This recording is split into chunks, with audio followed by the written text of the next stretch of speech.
Who let the dogs out? Who let the dogs out? Who let the dogs out? It's time for Pet Files Ask the Vet, underwritten by the Millerton Veterinary Practice, traditional small animal medicine and surgery, chiropractic, laser therapy, acupuncture, and Chinese herbal medicine. 518-789-3440, millertonvet.com. With us today, Dr. Carolyn Cannon, owner and chief veterinarian at the Millerton Veterinary Practice. Hello, Dr. Cannon. Good morning, Jill. All right, straight into the, whatever we want to call it. Luke in Pine Plains. Last time I gave my dog her monthly dose of heartworm meds and Frontline, there was some intermittent vomiting for a couple of days afterwards. The issue resolved itself, and I'm not even sure it was connected, but I can't think of what else it would be. Do you have any thoughts? Zelda is a 6-year-old border collie mix. I do have some thoughts. I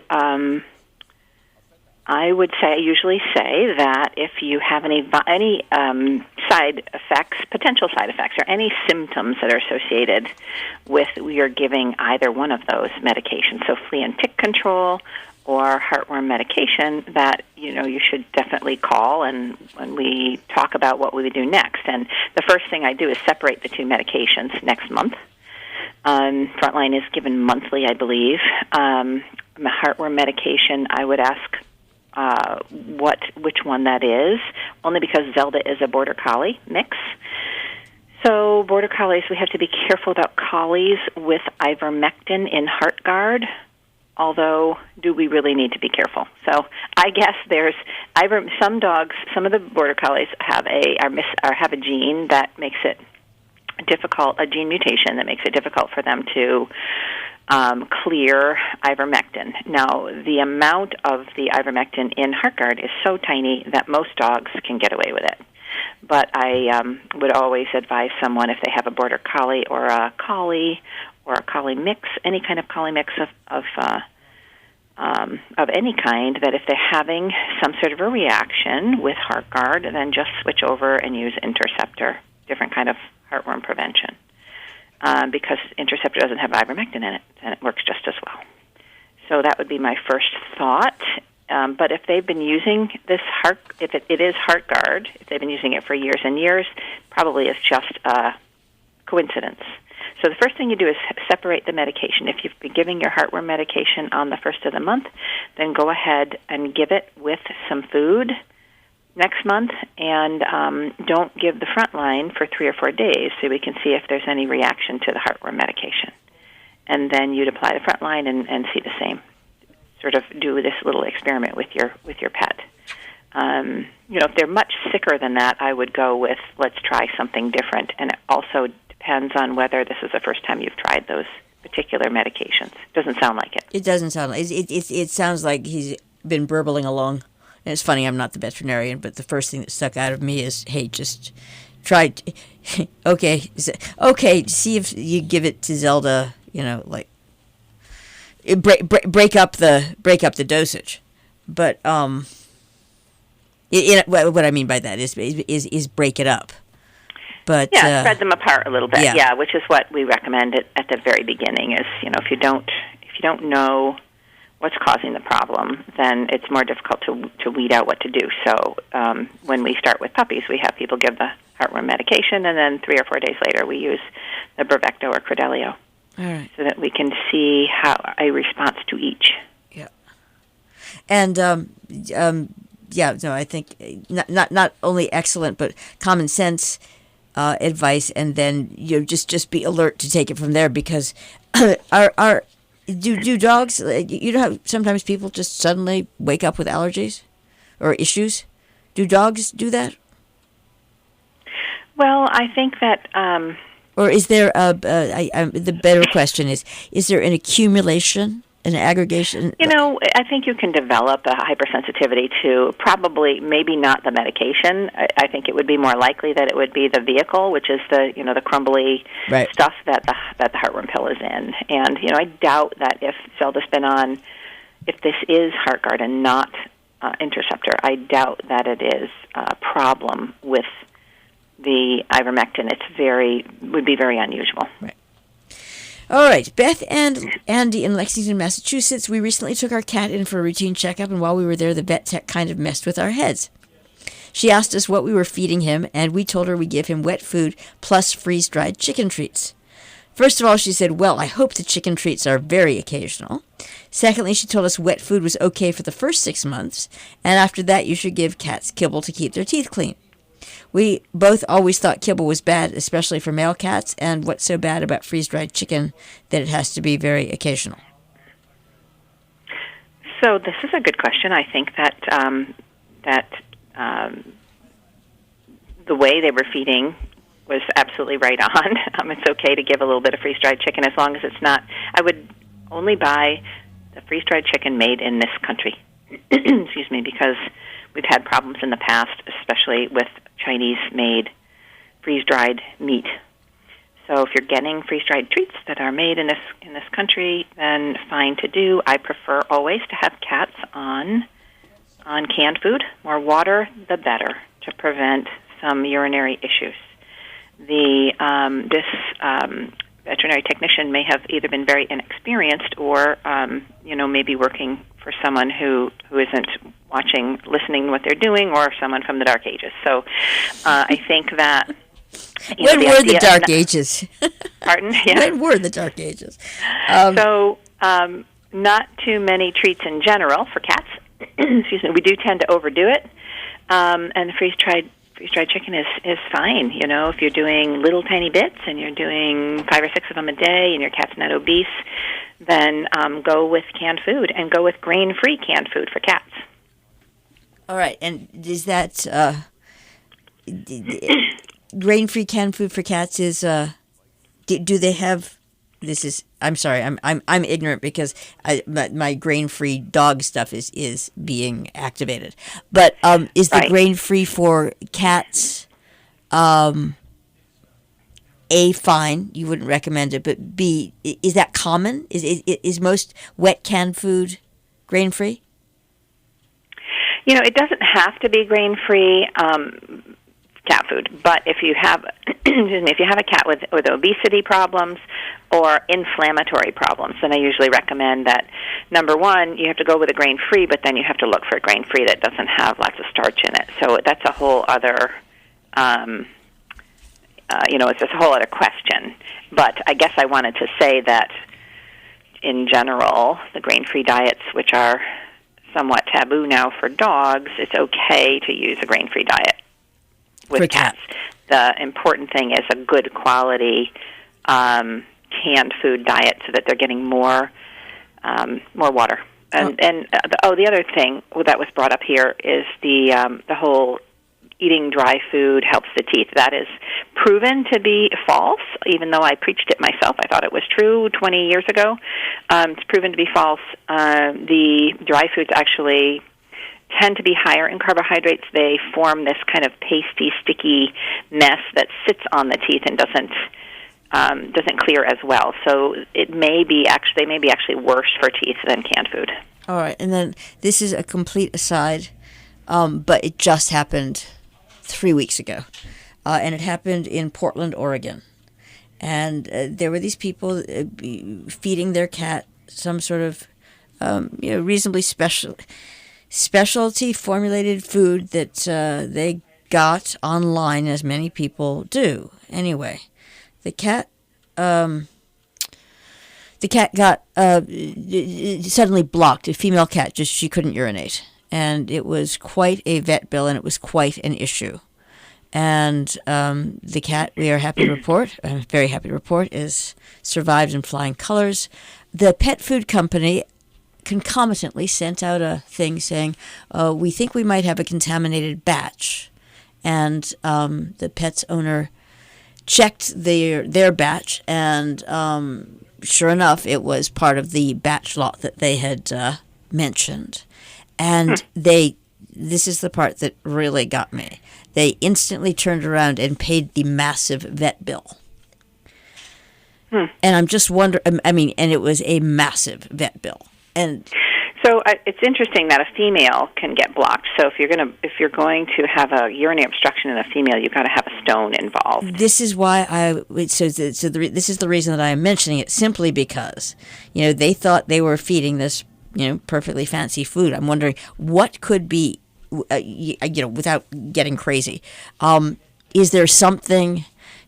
This is sort of tangential to the grain thing. It's like what would create that problem so quickly in a female cat? Yeah, there isn't anything that would cause urinary obstruction. It's possible that this cat may have had a ureteral obstruction and been very sick. Right. So the ureter, and that's from a kidney stone. Okay. So kidney stone into the ureter blocks up one kidney from emptying into the bladder. It's super painful, and it blows up like a balloon and needs a lot of intervention. Yep. The urethra, which is the tube from the urinary bladder to the outside, is quite large in diameter compared to the male, in the female cat compared to the male. And so it's difficult to, even with spasming, they get irritated and they pee on top of the counter and they pee in the fireplace and in the bathtub, but it's unusual, very unusual for a female cat to become obstructed in the urethra because it needs to have a bladder stone to do that. Right. So even a kidney stone is too small, usually, to block up the urethra. All right. So this may have been going on for some time. Maybe there was a different food fed previously. Maybe there were stones, and then I don't know. Yeah, no, I'm not sure. It was just that the thing that mostly caught my attention was they were so quick to pay the bill. I mean, usually. Well, I think that is avoiding. Yes, I'm sure it is. Yeah. I just was, as I said, I'm curious. Usually, you can get, very, very, very little acknowledgement of. I agree. And that stuck out most of all, and that's the real reason that I said, hey, is there something that you could okay, if you put a little bit of blank in it, does this instantly do that? But apparently, the answer is no. Nothing I can think of. All right. Nothing I can think of. All right, Patty in Torrington. My granddaughter told me I shouldn't be giving my cat tuna as a treat. She says it has too much magnesium in it. Is that true? So here we are right along the same lines of the blocked cat. Many cats there are two types of stones that can accumulate in the kidneys and the bladder. And one of them is calcium oxalates, which I guess are pretty common in people. And the other is magnesium ammonium phosphate. And those stones are made up of those three ingredients. And there are many other factors that lead to the formation of or stones or grit. Sometimes it's just kind of a gritty junk on the bottom of the bladder. And magnesium crystals tend to form stones. So if you get a magnesium ammonium phosphate crystals, and they're often called struvites, then the thinking is make a diet low in magnesium, and you can help with that. That is true to a certain extent. We also need diets that are going to promote drinking, and so it's a one piece of the puzzle. So what I would say is, if you have a cat who's never had a urinary problem before, and you're feeding canned food, that a little bit of tuna here and there probably is not going to be a problem. All right. So once again, it has to do once a week. Okay. No. this is good advice for my dad, who is never able to do something once a week. Is this true of? Are we basically talking about tuna, human tuna from a can, or are we talking about tuna cat food, or both? So I think that if my cat has never had a problem with urinary problems, so that means urinating inappropriately in inappropriate places, straining in the litter pan, never had what some veterinarians and people would call a urinary tract infection, then I see no problem with feeding cat food that has tuna in it. If you're going to give tuna out of the can, number one, that's a lot of mercury to take on a regular basis, presumably. And so you want to switch around cat foods as best you can. And if you're going to give tuna fish, you're not going to eat it more than once a week, I hope. Then you go ahead and give your cat a little bit of it. It's okay, as long as they've never had any urinary problems. Okay.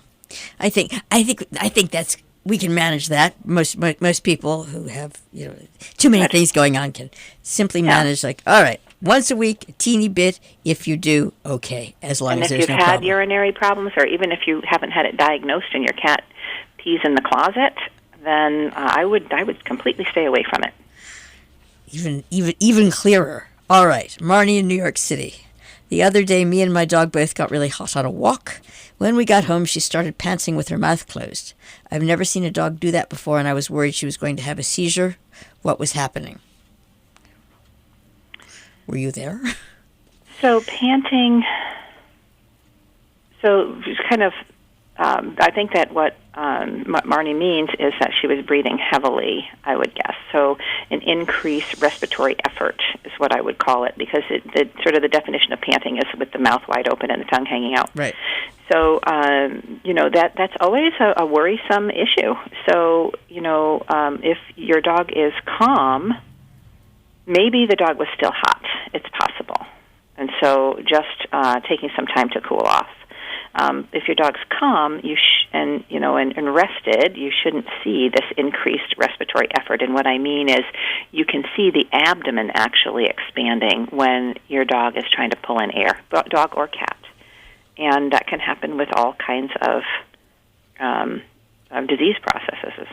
One of them would be, of course, having some fluid in the lungs, which might make that happen. So. If this is a regular thing, or I would definitely have a thermometer on hand if you have a fairly young dog who's super active and you're not worried about heart problem. Then have a thermometer on hand, digital rectal thermometer, so that you can take his temperature when that, or her temperature when that starts. And what should the temperature be? And what? Well, if you have a dog who's just been on a hot walk, it could be up as high as 103. But if it's over that, I would call your vet. Okay, and that's another good. Again, gets easier. For people who've never taken a dog's temperature, though, is there any advice or any? Can you do it on the ear or anything, or you have to? No, you have to do the rectal temperature, and you want to use I think a digital thermometer, because it's so much quicker and safer. It won't break. Right. And you can use a little Vaseline on the end of it to smooth things out there, and just be careful that you don't get bitten. Right, exactly. So I usually, if you can have someone, I try to hold the tail up, but don't crank it up. Don't ever crank that tail. That's really bothersome. So hold it up so you can see what you're doing, and then if you have a helper, have the helper give a good rub right around the ears or around the neck or around the butt, and distraction. Right. Because they really don't, they don't mind it too much if they're distracted. Right, but if somebody just turns around and sort of shoves it, as people tend to do, have been known to do, they turn around and there's hey, I can stop that. So, right, and you just go slowly, and it works well. Right. Okay, Dave in Sharon, any issue with giving a dog an over-the-counter wormer if you are not 100% sure they definitely have worms? That's a little bit of a trick question. Most of the over-counter wormers are safe, but I don't know for sure if all of them are. And so I'm not sure why one would give it if they're not sure that they have worms. Maybe with weight loss. Prophylactically, let's just say, or something, it's worm seed. I don't know, but I do know that back in the Dark Ages, worms just were something to be avoided. Mm-hmm. So let's just pretend it's prophylactic for the sake of this question. Yeah. So if you're doing it prophylactically because you've seen your dog eat a rabbit or eat rodents or whatever, or eat a lot of poop, then it just has to be, it would have to be something broad spectrum, and so it totally depends on what you're treating. So if you treat with something that has just one thing in it, it might not kill what you're after. What is an over-the-counter? I'm just now trying to skitter 200,000 years back, and I can't remember getting a wormer from that wasn't. I'm sure they have something at Tractor Supply. I got you. That Okay. You can give. You have to question whether the dose is high enough for what you're treating. It's all about. It's all about know what you're treating and know what your symptoms are being caused by. So if you've got a 10-year-old dog who has lost a lot of weight and you're going to go ahead and give them a over-the-counter dewormer, you can make them very sick because the weight loss might be from liver disease, and now you're giving something in a dose that may not be appropriate to a dog who isn't going to be able to metabolize it and will make the liver issue worse. So you see how this question could be, there are so many caveats. Right. With it. If you've got a young, healthy dog and you've seen worms come out in the poop, those are usually the little short ones are tapeworms. So praziquantel is the only thing that's probably going to take care of that. Many of these over-the-counter wormers don't have that, so you want to make sure that what you have going is, what you're deworming for is actually going to work. Otherwise, it's a waste of your money. If your dog has tapeworms, they could have it, or your cat has tapeworms, they could have it because they're eating rodents, in which case you probably want something to cover them for roundworms as well. So a little bit of know-how and a stool sample to check for those parasites, and the parasite eggs goes a long way. Right, and I guess the only thing that I'm going to throw out is, and I learned this weirdly, is somebody once got this was a New York price, but nevertheless it was the stool sample was so expensive that I actually see why they didn't want it. And so I don't, I never know if cost is an object, but is that supposed to be like crazy high, or is there a reasonable amount that you would spend? Do you know what I'm saying? I'm trying to be diplomatic. I don't know, because it depends on what your overhead is, right? Sure. So if you're in New York City, I don't know what they're going to charge to do a stool sample. You have to send it out, or do it in-house, or just package it up and send it out to the lab, which is the best way to do it, because a high-speed centrifuge is used. Right, but before you spend XYZ on an over-the-counter wormer, does it balance out? Are you not better off to do that? To do which? A stool sample? Yeah. Yeah, I mean, I think that the more information you have, when you're talking about medicine, the more information you have to target what you're dealing with or to not, then the better off you are. So if your dog has diarrhea, there are many, many, many other reasons for them to have diarrhea, aside from worms. So, as a scientist and a practitioner, I want to always, as best I can, know what I'm treating. Right. Okay. Before I give a drug. Right, and obviously the same holds true if it's your dog or cat. Absolutely. Just because it's more so. It's easy. Well, you can take responsibility for yourself, but you shouldn't be giving your dog things that might make them sick. So basically, from an owner's perspective, or from a pet parent's perspective, in the same way that you would do with a kid, find out what it is first. More knowledge than not is always going to help you with the decision-making process. And I know that the dangerous thing is to make assumptions. Right. Because you can go down that road for 2 months making assumptions, and your dog is dying, as you are doing that, because you haven't addressed what the problem is. Right. And I'll just go and say one thing, just as someone who's had dogs and cats for a while, is that, and even new people figure this out fairly soon. Unfortunately, it's not like being able to ask your 5-year-old, my throat hurts. They can't tell you that, but they do a few things that are outside the norm that tell you that it's not a regular day. And so it's easy enough to figure out that you might have something going. Most of the time it's totally inconsequential, but it's sure worth asking, no? Yes. Okay. I'm glad you agree with me. Thank you very much, Dr. Cannon. This has been Pet Files, Ask the Vet, underwritten by the Millerton Veterinary Practice, 518-789-3440, millertonvet.com. Who let the dogs out? Who